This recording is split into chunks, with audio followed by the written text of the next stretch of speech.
Hi, my name is Carly Demarco, and I'm an occupational therapy student at Stockton University, and this is my creative medium assignment, my video reflection for a summer of 2023.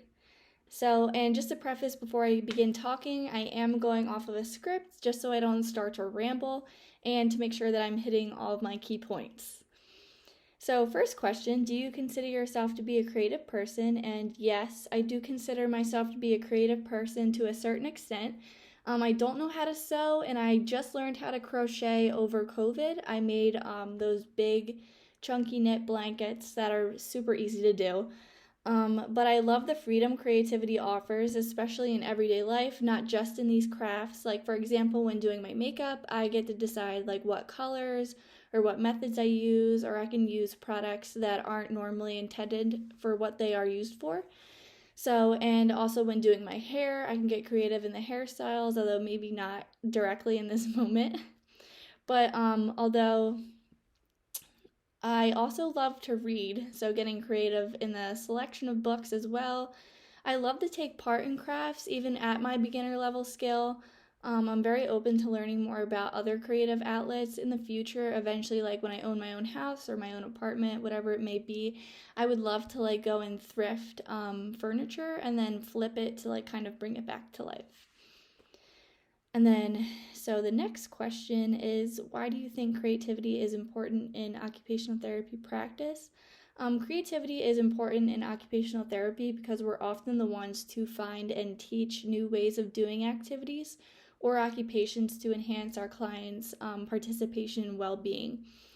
So whether this be in the form of adaptations or working with whatever circumstances that our client may be under, and making sure that they are able to function within those circumstances. So being creative is really significant in like kind of thinking outside of the box, and meaning that not everything is for its intended use. And then the next question is, beyond arts and crafts, when will you need to be creative as an OT? So I will need to be creative as an OT in basically all intervention, planning, context, just to name a few, because sometimes like when things don't go as planned, I need to be flexible and creative in order to have that client be successful. So it's really important to know that there's overall more than one avenue to reach success. So whether this be like my frame of reference or for way of thinking or approach to a certain situation. So I need to be creative in the way I'm thinking, but also the way I'm portraying myself to the client.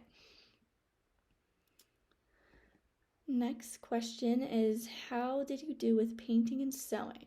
And then I will show you my project. But as mentioned earlier, I actually did not paint or sew, but this, it may be biased, but I think my project came out really cute.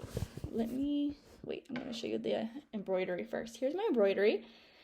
And so during the embroidery process, I watched a lot of video tutorials to try and teach me basically how to do it. But it's actually way more complicated than I thought, but I had a lot of fun doing this. So this was my first time ever picking up a needle and stitch situation. Like, this is as close as sewing as I've ever come.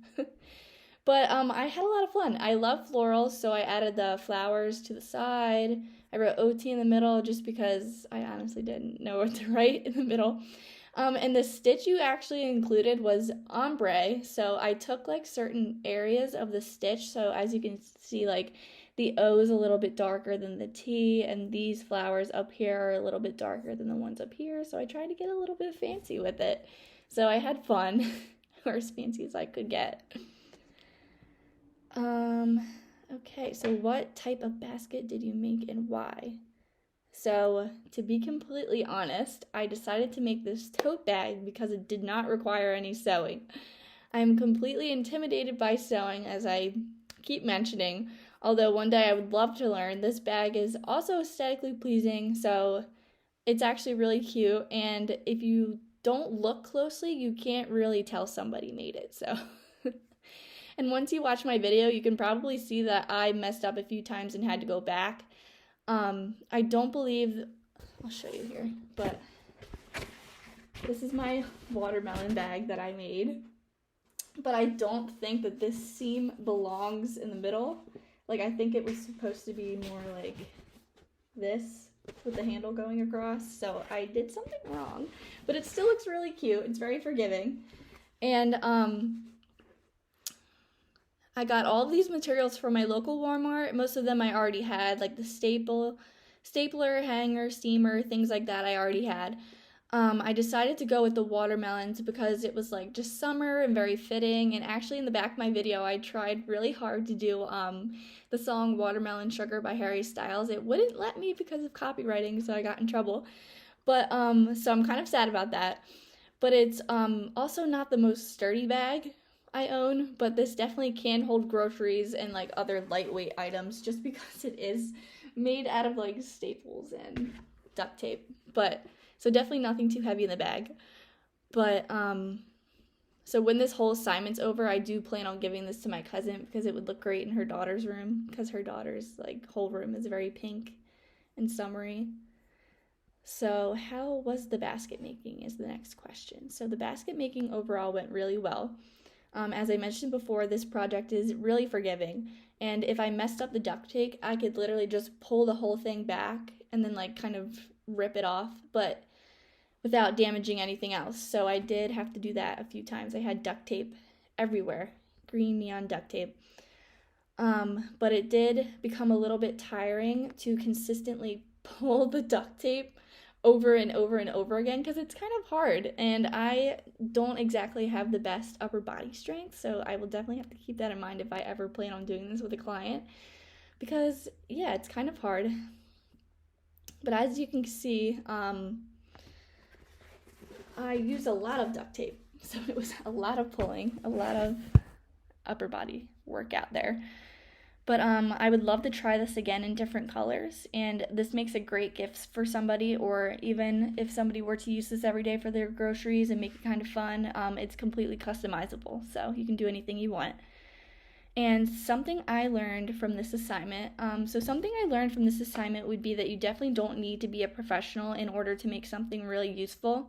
This simple bag is literally made out of mostly duct tape, staples, and 2 small pieces of fabric and 2 pieces of string. So when I told my friends about this idea, they kind of looked at me like I was a little bit crazy. But when I showed them the picture of my final product, everybody was like, oh, hey, that's actually kind of cute. And I was like, yeah. So after this assignment, or even this entire semester, I'll definitely go into crafts, like arts and crafts situations, with definitely a little bit more experience than I had previously. With definitely a little bit more confidence as well. I had no idea for my simple summer craft, like I had no idea what Mod Podge was, but I got to find out and it was really fun. So with most of this stuff or anything, you really don't find out until you begin to try. That's another big thing I learned. So sometimes you just have to jump into it and kind of figure it out. So yeah, thank you for watching. It was really fun doing all of these fun crafts all semester.